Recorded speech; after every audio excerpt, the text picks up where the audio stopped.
This was multi-slot, right? So these are three. This is the fourth one, which is the statistical TDM. Okay. What happens in this? Slots are dynamic. Did they talk about this word dynamic and all these things? Yeah. Okay. So what we do is, in summary, what we do is we give the slots, like, what do you mean by slots? You have your TDM, right? This is the TDM system. And when you take bits from here, so you are having a frame like this. 1, 2, and 3. So these are fixed, right? This one will always contain data from this one. Even if he doesn't have data, this is reserved for him. It will go empty, right? The second one is reserved for this guy. And the third one is reserved for this guy, right? So these slots are fixed. If you have 3 users here, you will have 3 slots over here. If you have 5 users, it will have 5 slots, and so on. It is fixed. But in the statistical TDM, what happens that he allocates the slots dynamically, which means that if this guy has data, he will send it over here. If he doesn't have data, this will not go empty. This guy will send his data over, right? So the slots and the sequence of slots will keep on changing, right? That's why it is dynamic, depending upon who has data and who doesn't have data. A slot to an input line is given only if it has data to send. If it has data, only then we will get a slot, otherwise we will not get a slot. Therefore, the number of slots in each frame is less than the number of input lines. So you have 3 input lines, but it might have only 2 slots because one guy may not send. The multiplexer checks each input line in round robin fashion, means one after the other. We will check this, and this, and this, and this. And then again 1, 2, 3, 1, 2, 3, and so on. It allocates a slot for an input line if the line has data to send, otherwise it skips the line and checks the next line. Okay, let me show you the diagram. It becomes more clear from the figure. Like in this example, see here, this is the synchronous TDM, the one that we talked about for the first time, right? This is the traditional one. Now in this one, you can see that when he takes data, he takes first from A, so you see here is A1. Then he takes data from B, so you have A1 here, right? Then he takes data from B. This guy doesn't have any data, okay? But since this is synchronous TDM, so it goes empty. Then he takes data from D, so D is over here. For this slot, E doesn't have anything, so that also goes empty, right? And then again, now he goes back to this guy. So this data has got. Now he comes to this one. Now he doesn't have anything. So now this one is empty. Then he sends data, D2, so it is here. Here, again nothing, so this goes empty. And so on. This way it keeps on going. But in the case of statistical TDM, you can see what is happening. A1 has data, so you see A1 is over here, right? I will tell you later what is this A. Then B1 has data, okay? So the next slot is given to B, okay? Then C doesn't have data, so he doesn't give a slot to C, right? He checks the next one has data, so he gives this D to this guy, right? And this one doesn't have, so it isn't. So you can see that there are 1, 2, and 3 slots from the 3 users, right? Yes. Okay. Now the problem is that everything comes with a price. I keep saying that nothing is free, right?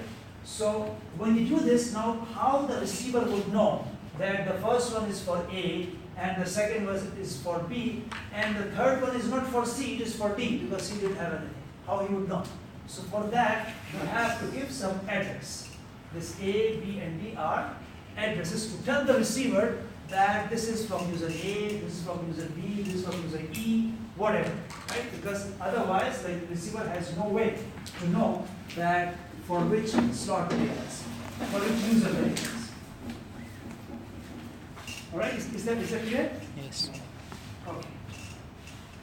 So what are the properties of these statistical TDM? The first thing is that addressing is required. This is additional because you don't need addressing in synchronous, you don't need addressing in multi-level, you don't need addressing in multi-slot, right? But in this one, you need addressing. This is extra. Slot size must be reasonable. What does it mean? That is the ratio of the data size to address size must be reasonable to make transmission efficient. What does it mean? It means that, for example, your data is this much for one slot, and the address for this data is this much. Doesn't make sense. And you are using a statistical TDM to be more efficient. But if for addressing you have to use lots of bits, then there is no point in using such. So you should choose the slot size in such a way that the address, number of bits that you allocate to address are reasonable. Bandwidth. The capacity of the link is normally less than the sum of the capacities of each other. Right? In synchronous TDM or multi-level TDM or multi-slot TDM, the capacity of the output line is exactly equal to the sum of the capacities of all the inputs. But in statistical, it is less. Why? Because you see here, you have how many slots here? 1, 2, 3, 4, 5. You have to have 5 slots for synchronous. Why? You have 5 users. Okay? So your line should have a bandwidth which is equal to the sum of all these. But for statistical, you see how many slots are there? 1, 2, 3. Only 3. And here are 5. So what he's saying that the bandwidth required for this one is less than the sum of the bandwidth requirements of the individual users. Is it clear? Yes. Okay. Now let's solve the problem. We have 12 sources. Okay. 12 sources, 12 inputs, 12 users, it's the same. Each creating 500 8-bit characters per second. Now, first of all, you have to make sure that you understand the person. Okay, we have 12 sources. Okay, it's easy, 12 users. Each user is creating 500 something. What is that 500? 500 characters per second. This is the speed of each user. Okay, and each character is, that's what he's saying. So each user, the speed of each user is 500 characters per second, when each character is 8 bits. Right? Since only some of these sources are active at any moment, we use statistical TDM to combine these sources using character interleaving. So the first sentence is clear, right? So the first sentence is I have 12 users, so that is easy.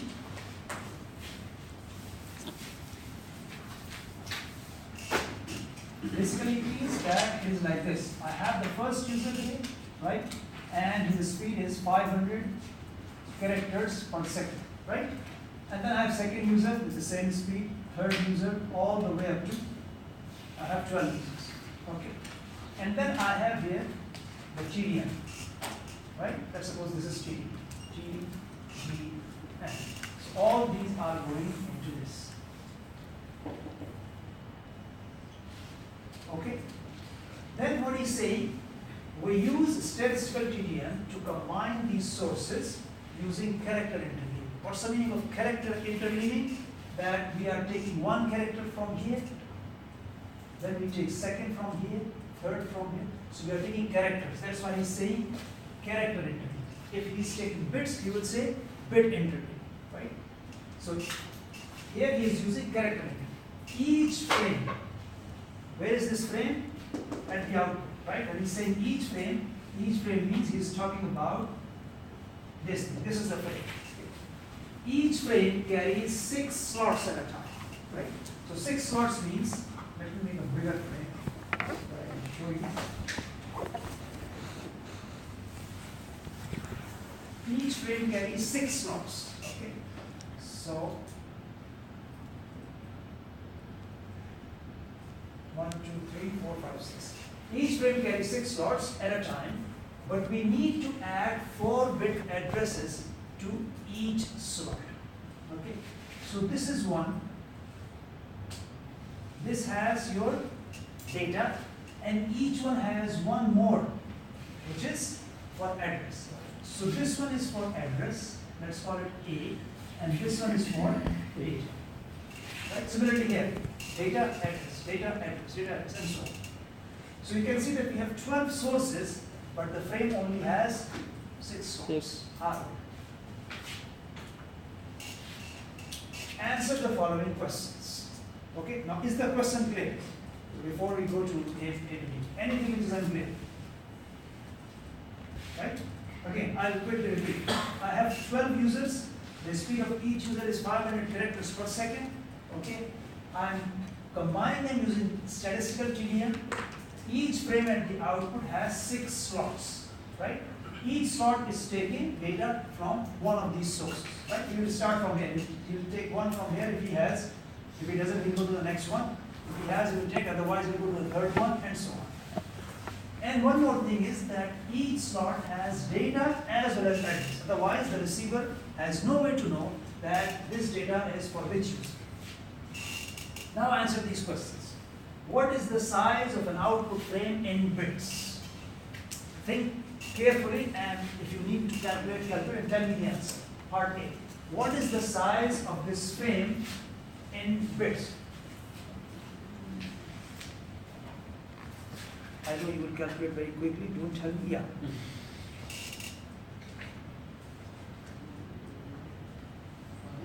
No. Yes.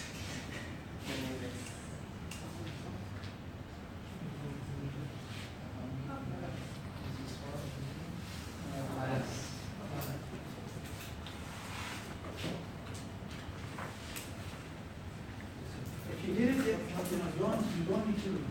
Yeah.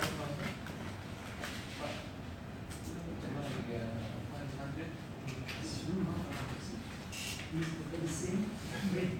How many bits are there in the frame? Number of bits. He's not asking speed.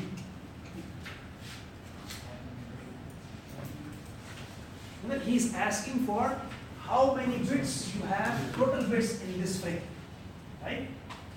So he's asking how many bits are there in this frame. How many slots you have? 1, 2, 3, 4, 5, 6 slots, right? And 8. Each slot has some bits for the data and some bits for the address, right? Yes. Okay, so for the data, how many bits you have? 1. 4, 8. 1, 4, 8, 5, 6. Remember, I told you is character interleaved, right? Which means that each slot of this one has one character.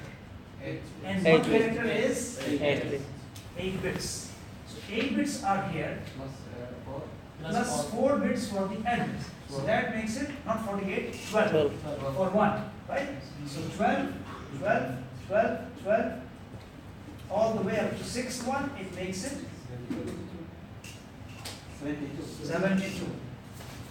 Right? Is that clear? Yes. Okay. He's asking that in this frame, how many bits you have, right? Let me read. Let me take it over here. Okay, this is the frame. Okay, the question is, he's asking how many bits you have in this frame. He already told you that there are 6 slots in each frame, right? So this frame has 6 slots. He told you. So I have, let's suppose these are the 6 slots. Right? I have 6 slots. Then he says, we need to add 4-bit addresses to each slot. So what is there in this slot? In each slot, the data is coming from these users. Okay? And since he said it is character interleaved, that means he's going to take one character from here, one character from here. So he's going to take one character from each user, whoever has. So when he takes one character means 8 bits. So each slot is going to have 8 bits from a user, and plus he's saying that there is a 4-bit address to each slot. So 8 bits for the data plus 4 bits for address. So this means in one slot I'm going to have 12. 12 bits. And since I have 6 slots, I just multiply 12 with 6, and that gives me 72. Right? Is that clear now? Yes. Clear. Yes. Okay. Part B. What is the output frame rate?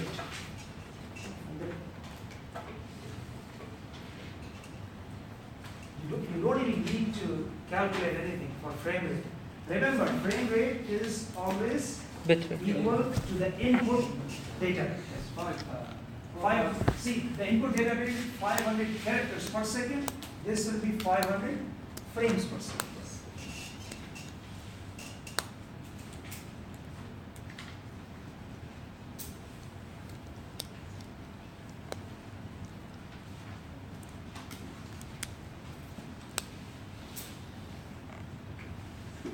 have the solution on the next slide. I have the complete solution. I just want to make sure that you use your mind to calculate.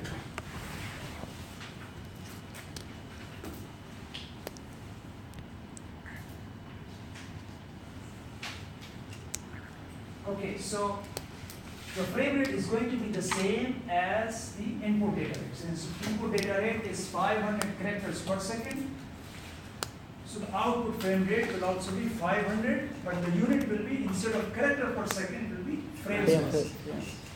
Or see, what is the duration of an output frame? What's the meaning of duration? 1 hour. Time. He's asking for time. That for this frame, how much time is what one frame takes. So how will you do that? 1 hour. 1 hour 500, right? Right, is that clear? Yes. Okay. Part B, what is the output data rate? Here you have to be careful.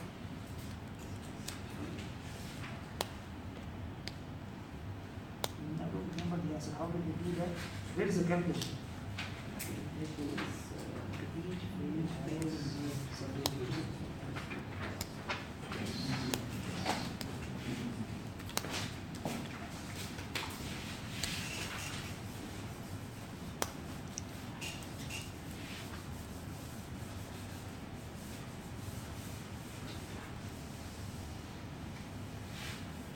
Remember, whenever we talk about data rate means bit rate. He's asking, he wants the answer in bits per second. Okay? In the exam also, when I say data rate, it means bits per second.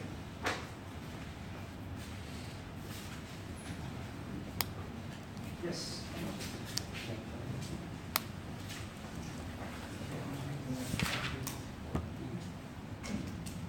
And if this is 500 frames per second, it is asking how many bits per second.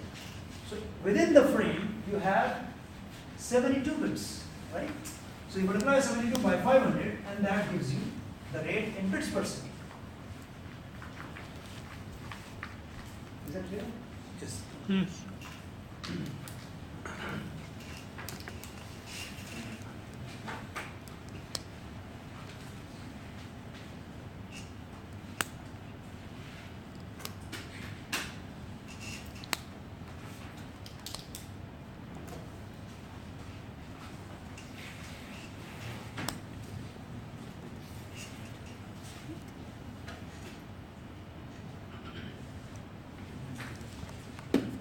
Okay, if I ask you something, let's see if it is clear to you or not. In each frame, there are 72 bits, right? We did it in part A. If I ask you how many characters are there in each frame, then what will you say? 72 by 8. Divided by. Yes, which is 9. You need calculator from this. So my question is that he was asking frame size is 72 bits because he asked you that what is the size of the frame in bits. So that is 72, right? It's clear now. Yes. If I say what is the size of the frame in terms of characters, right? So what will you say? This is 72 bits. Each character has 8 bits. So when you divide it, it turns out to be. So each frame has 9 characters. Right? Is that clear? Yes.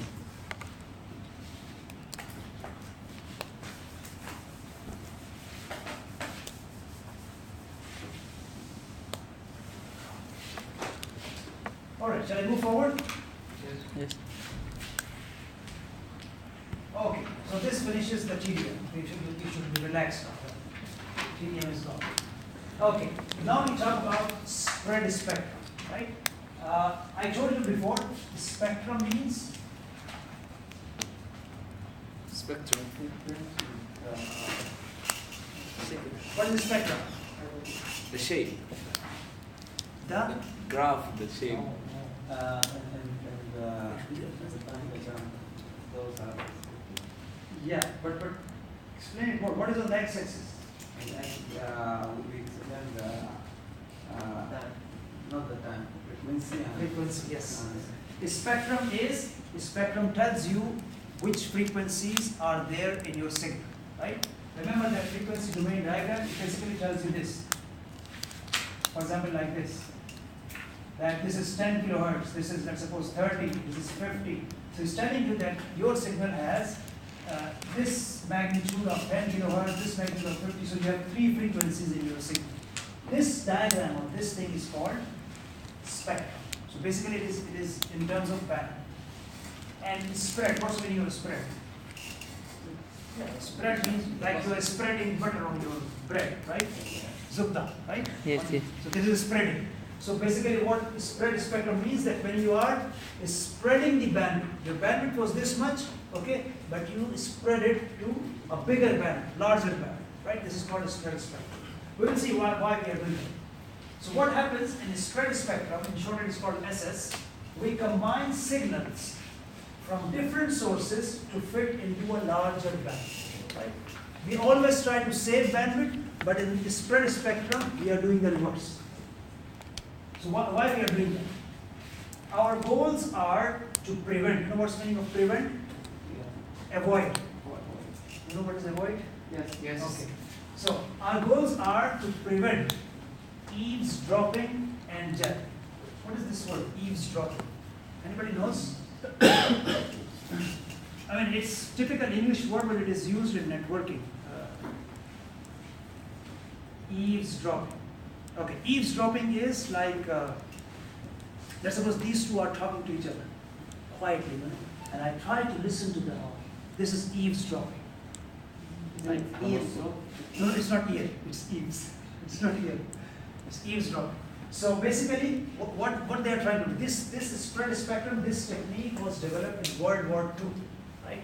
And the purpose was that when two guys communicate, the enemy from the middle, he should not be able to take the signal, or even if he takes it, he should not be able to understand what is inside, right? So listening to somebody else's signal when he doesn't want is called eavesdropping.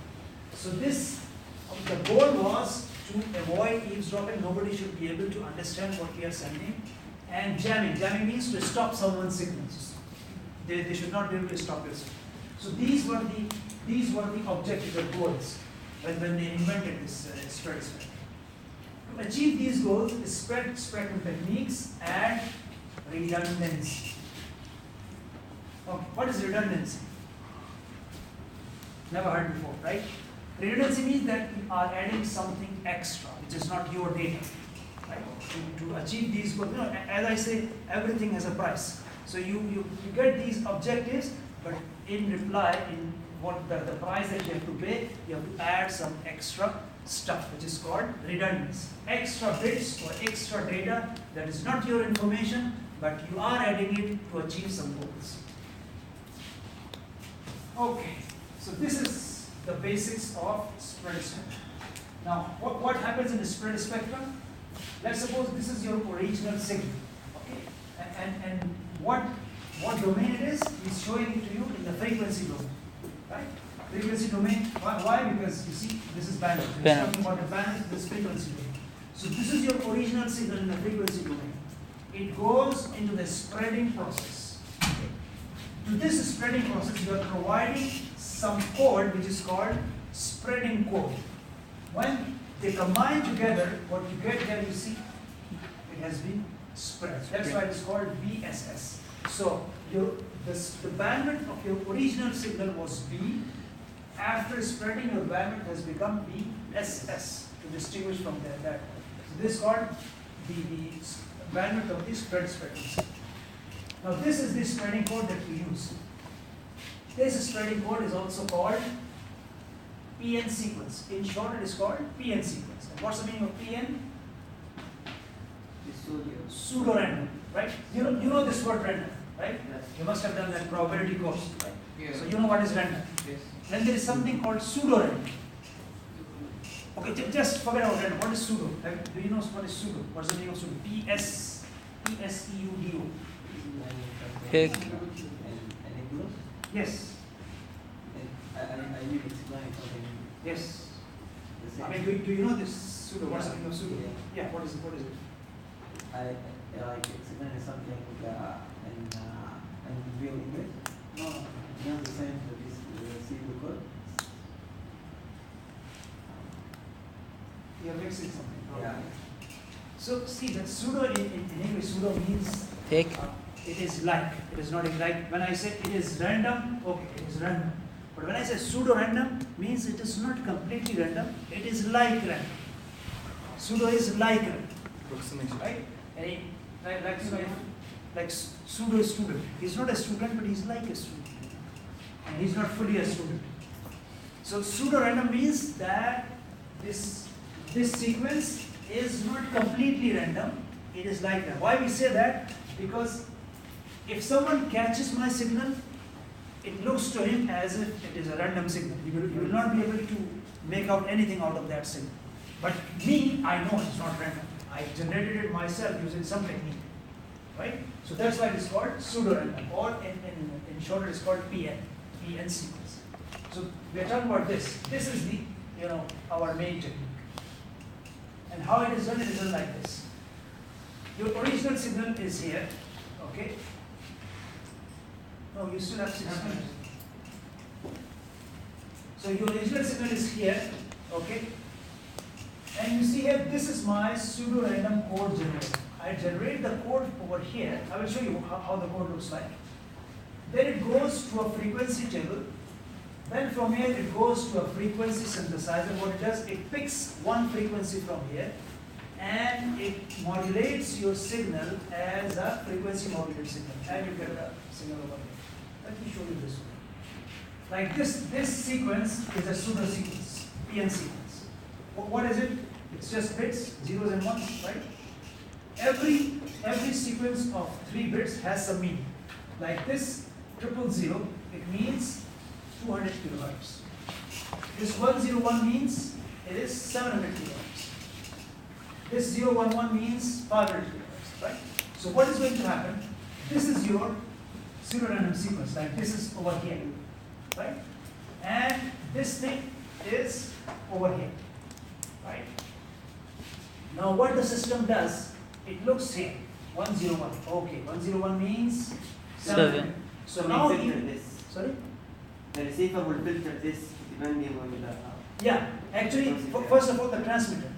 In the transmitter side, you will see 101, and you will see 101 means 700 kilohertz. So it will modulate your signal at 700 kilohertz frequency. Then after some time, he shifts to 111. What is 111? So he will shift the frequency to 900.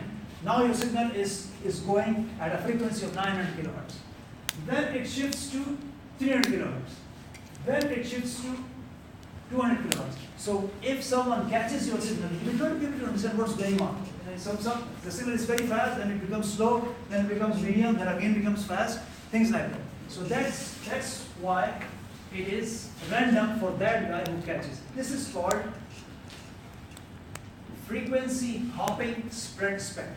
You know what's the meaning of hopping? Hopping is like jumping, right? Because frequency is always jumping. You are not keeping your signal at one frequency. You keep on changing the frequency of your signal. That's why it is called frequency hopping spread spectrum, and in short, FHSS. Okay? And it looks like this. So you can see that in this interval, your signal is going at 700 kilohertz. Then its frequency becomes 900. Then its frequency becomes 300, then 200, 400, 800, and 500, and finally 600. Once it finishes, it starts again. It does that, then again, and so on. So you can see that if you use a 4-bit pattern, you will have 16 different frequencies. If you use 5-bit pattern, you will have 32 different frequencies, right? So the more bits you use, the more frequencies you will have, and the more difficult it will be for the other guy to understand what you are saying. Doctor, how to receiver understand what I send? The receiver has this code. The receiver knows this code. So he knows that the first one is, so he demodulates it using that frequency, then demodulates using this and this. Because the receiver and transmitter have to agree on this code, only then you can do that. If the receiver doesn't know, then there is no way you can make out what you're saying. Doctor, again, you said we have 4-bit. Yeah. Then- Yeah. What I said here, you see, we have 3-bit patterns. Yeah. 3-bit means I can have 8 different frequencies. But if I use 4-bit patterns, I will have 16 different frequencies, right? And in that case, instead of 8, I will have this up to 16. Yeah. And then he will start again from 0, right? Doctor, you said that the transmitter and the receiver have to agree on On this. And then also added the And what I mean is that the receiver should know what pattern transmitter is using. And this he already might have this, right? The receiver. But this the transmitter has to tell that what sequence I am using.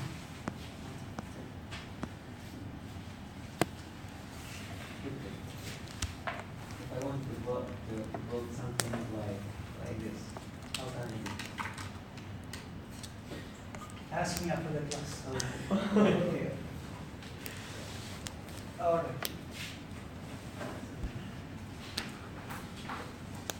Now, if you compare this frequency hopping spread spectrum with FDM, what is FDM?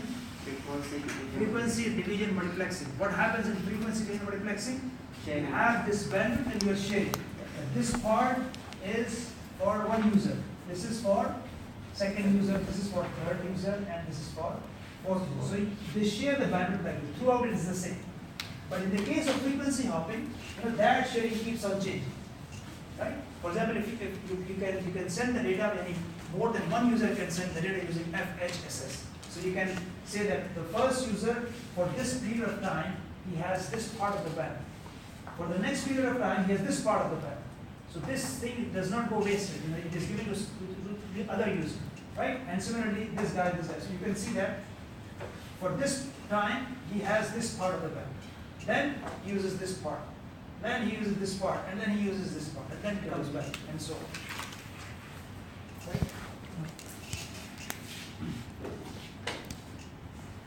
Okay. After this, there is another one which is called direct sequence spread spectrum, DSSS. So in this is easier than that one.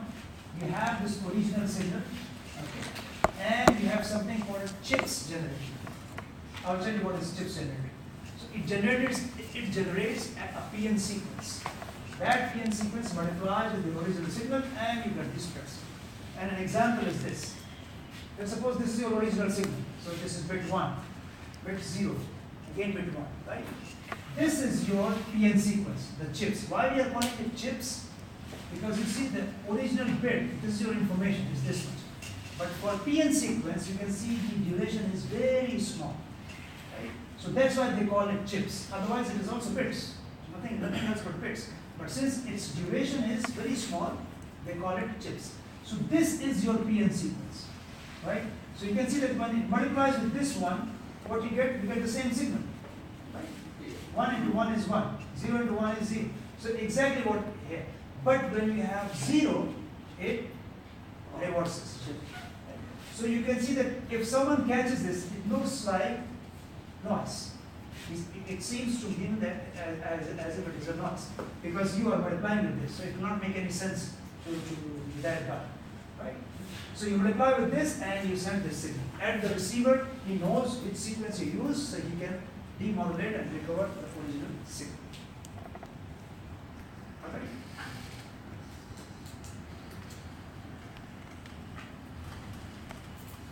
Okay, any questions? Okay, we'll continue from here in the next class.